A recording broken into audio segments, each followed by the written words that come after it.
Qo'shiladi. Prezidentimiz kelishidan oldin, tashriflardan oldin Isroil Bo'riyev mana shunaqa o'yinlari bor. Sipshotda, mahalliy shotdan nimalar pul chiqarish kerak-da, gul, pul, daraxt deb ko'p chiqaraveradi. Aslida 5 millionlik gul ekilsa, 100 millionlik gul ekildi deb chiqib ketadi pullar. Mana bugun prezidentimiz tashriflaridan oldin boshlandi ko'zbo'ymachilik. Gullar o'nku. Bu yerda o'rganmaydi. Bizda bu yerimiz qaysi gulga moslashtirilgan? Axir bu gul bepul emas, pulga kelyapti, to'g'ri. O'zini firmalari bor bu hokimda. Qanday chiqarib ketishni yaxshi biladi pullarni. Gullarni qanday ekadi? Bizda bir mutaxassis yo'qmi bu yerda o'rganadigan? Bu gulimiz qaysi, mana shu yer qaysi gulga chidamli, necha kunga chidaydi bu, necha kunga turadi bu degan narsa yo'q bu yer. Bu faqatgina mana shaxsiy mulkdorlarga aslida o'zi hokimiyat sipshotidan ham bu gullar ekilmaydi. Buni quruvchi, yo restoranchi, yo birov homiylik qiladi, gullar ekiladi. Lekin dokument bo'yicha esa mahalliy sipshot, hokimiyat sipshotidan pullar chiqib ketadi. Ha nima? Obodonlashtiryapmiz. Lekin obodonlashtirish hech kim kelib tekshirmaydi. Pullar chiqib ketaveryapti. Lekin shaharda eng qoq markazi gullar ekiladi. Hol qolgan markazga ham boraman, lekin u yerlar ekilmaydi. Faqat mana prezident yuradigan ko'cha bu. Aeroportni yo'liga olib chiqadi. Bu tomoni esa Islom Karimov ko'chasiga olib chiqib ketadi.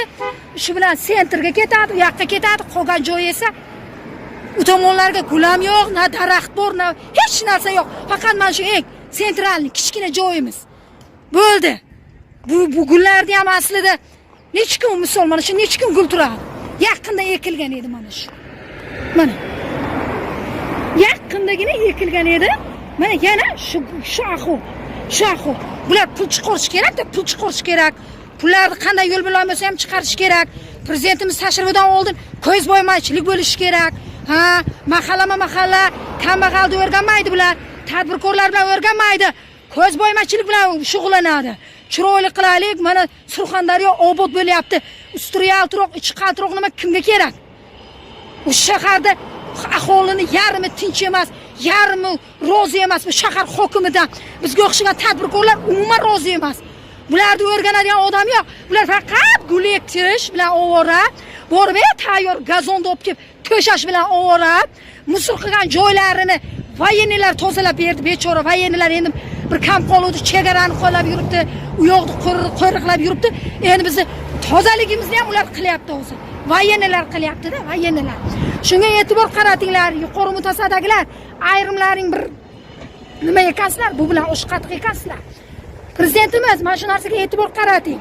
Ular faqat mana shu davlat pulini, mahalliy sipshot puldagilarni qanday pul tushsa mana shu mahalliy hokimiyat sipshotiga mana shunday yo'llar bilan chiqarib ketyapti pulni. Aslida 10 million, 50 million bu gullarni ham o'zlari mahalliy sipshotidan realni olmaydi. Buni o'zi aslida quruvchilar, katta tadbirkorlar olib beradi. Chunki bizning shahar hokimimiz ularni bo'yniga soliq tashlaydi. Sening 100 ta gul olib kelasan, uning 200 ta gul olib kelasan, buning 500 ta gul olib kelasan deb men bilaman-ku. Ularni o'yiniga ko'p tushganman men. Endi sipshotdan esa yana pulni ham chiqarib ketadi. Biz shaharni ko'rkamlashtirdik, biz shaharga gul ekdik, biz shaharni obodonlashtirishga qaradik. Prezidentning qarori bor, uni qarori bor. Buni qarori bor deb sizni qaroringizni mana shunday yo'llar bilan korrupsiya o'yini o'ynayapti. Korrupsiya. Be'tibor qolmanglar, hurmatli O'zbekiston Respublika fuqarolari. Mana shu xalqlaringga, mana shu yurtlaringga ko'z quloq bo'lib qarab turinglar. Ha, mana bu yerdagi nima bo'lyapti? Hokimlar qanday o'yin o'ynayotganini yaxshi bilasizlar. Bizda davlat g'aznamizni, davlat byudjetimizni ular talon-taroj qilish yo'li bilan bu hali boshlanishi, hali ko'p narsani men ko'rsatib beraman sizlarga. Ko'rsatib beraman. Manakay bu sohil ko'chasi tamom. Isroil Bo'riyev, mana bu ko'chalar qolib ketibdi-ku. Yarmi asfalti bor, yarmi yo'q. Bu yerda kim qiladi? Axir bu yerda siz qilmasangiz, prezidentimiz bu ko'chadan o'tib qolsa, keyin nima bo'ladi? Xolingiz voy bo'lib qoladi-ku. Bu yerga qaramaysizmi? Faqat ko'chaning ustida. Yo pul kerak bo'lib qoldimi sizga? Mahalliy sipshotdan pul chiqarib ketishingiz kerak. Nomiga gul ekdingizda. U gulni ham o'zingiz mahalliy supershopdan chiqarib realni ekayotganingiz yo'q. Uni quruvchi tadbirkorlar, boy tadbirkorlar qurib beryapti. Siz emas. Mana O'zbekiston ahli ko'ringlar, Surxondaryoning ahvoli. Misol mana shu qurilishlar qurilsa, domlar nimasi qurilish davlatnomasiga foydalanishga tushiriladigan shahar hokimi bo'ladi. Boshlig'i shu. Mana bu foydalanishga tushirilgan payti bu domlar, oldi tomon gazon, gullar bo'lishi kerak, asfalt bo'lishi kerak mana u tomonlar. Lekin mana bu yerlarni qarang, mana yerlarda. Yerda ahvolini qarang. Yerlar yo'q. Bu yerda mana buni ahvolni qarang. Hech qanday na gazon bor, na gul bor, na suv chiqaradigan mana bu mayda favorachalar, hech narsa yo'q. Lekin shu deb loyiha qilingan. Loyihani ko'rsangiz, ko'zingiz to'ymaydi quvnab. Lekin loyihada yo'q. Qaysi qo'lingiz bilan imzo chekdingiz, Isroil Bo'riyevich? Axir bu to'liq foydalanishga tushirilmagan domlar-ku bu. Lekin aholi yashayapti. Nimaga u? Qaysi bu qonunga zid ravishda-ku? Qonunni buzyapsiz-ku. Yo birov manfaatdor bo'lganmisiz shuncha domdan? Manfaatdorsiz. Manfaatdor deb tushunaman men sizdan. Hali men yana ko'p ko'rsatib beraman sizlarga. Mana bu kam ta'minlanganlarga berilgan, mana nogironlarga berilgan uylar. Lekin bular qurib bitkazilganiga 2 yil bo'lyapti. Lekin mana ahvolni ko'ring. Na guli bor, hech narsa yo'q, foydalanishga tushirilmagan. Lekin foydalanishga tushirilgan deb hujjat bo'lgan o'zi. Lekin bularni oldida hech qanday na gul, na gazon, na suv favorasi bor. Bularni hattoki men o'rganib chiqdim, dimoxoti ham yo'q ekan. Bular erta bizda kuchli shamol bor, gazlanish oqibati bor. Gazlanib o'lib ketadi-da, havo yetishmay. Mana shu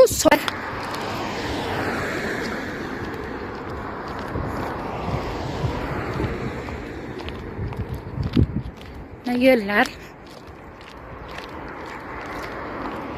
Mana shu pastlikkacha asfalt qilingan. Mana pastlikkacha, undan buyog'iga asfalt yo'q. Bu ko'chalar asfalt ko'rmaganiga necha asr bo'lib ketdi-yo. Mana bu ko'chalarda hech qanday asfalti ham yo'q, narsasi ham yo'q. Buni ahvolni qarang. Asfalt yo'q. Termiz shahar hokimi qurilish nimasini ham kattasi sensan. Bolalar sport bo'yicha ham kattasi sensan. Hamma narsani qarovchi yo'lda ham kattasi sensan. Sen javobgar shaxssan sen.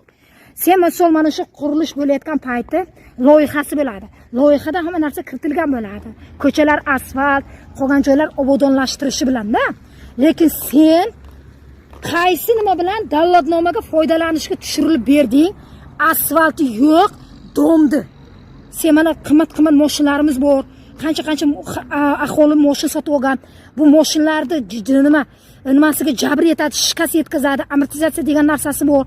Sen shularni kompensatsiyasini to'lab berasanmi? Yo'l rasvoku, bular yer solig'ini, yo'l nimasini to'layotgan bo'lsa, mana zapravkalar, metanlar, bu pullar qayerga ketyapti? Mana bironta joy asfalt yo'q. Prezidentimiz, shu ko'chalarga ham bir keling, iltimos sizdan.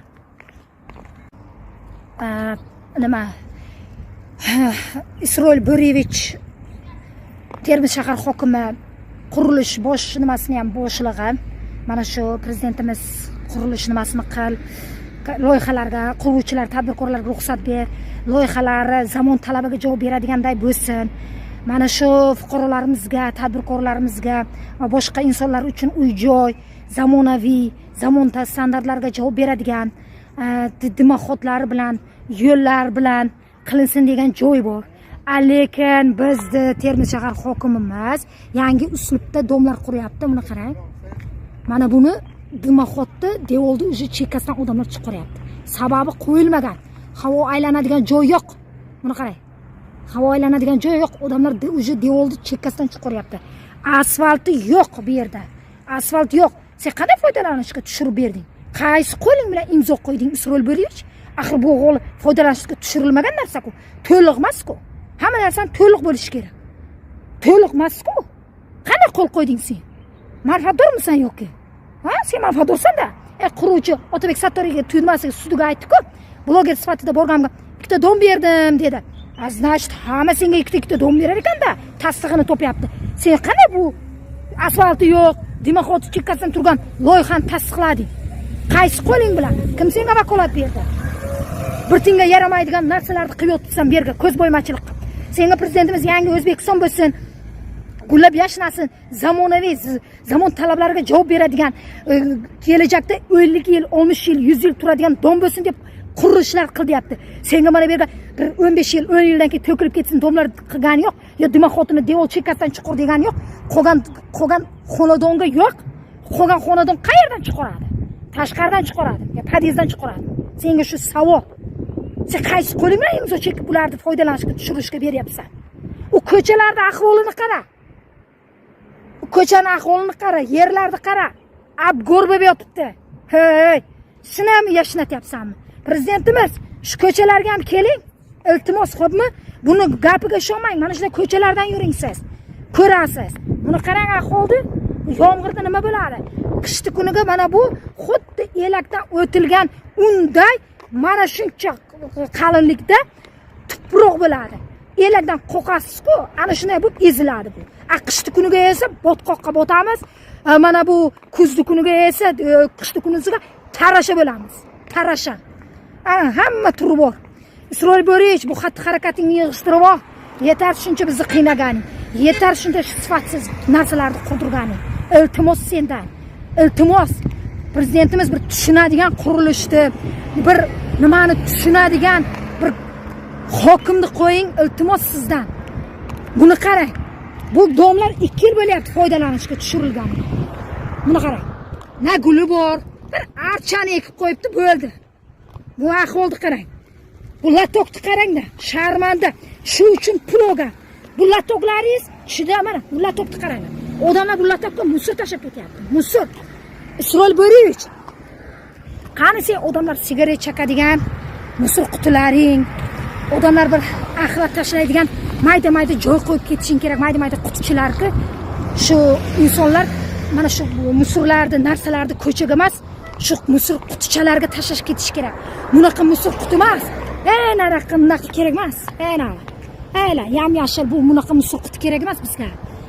Mayda-mayda bo'ladi-ku, normal o'ziga ixchamli. Salafan kiydirilganmi yo biror narsa qilib. Har doim bu tozalik, ozodalikka sen e'tibor berishing kerak. Seni vazifang bu. O'zbekistonni mana shu Surxondaryoni, Termizda gullab yashnatishing shumi? Endi prezidentimiz kelishidan oldin, tashrifidan oldin mana vayeni qolmayapti, askar qolmayapti. Endi mana shu sassiqlaringni bechora vayenilar kelib tozalayapti. Vayenilar kelib mana bu ekilmagan yerlarga, 10 yildan beri yotgan yerlarga endi gul ekilyapti. 2019 ham ekiluvdi bir arada. Baxshichilar kelgan payti.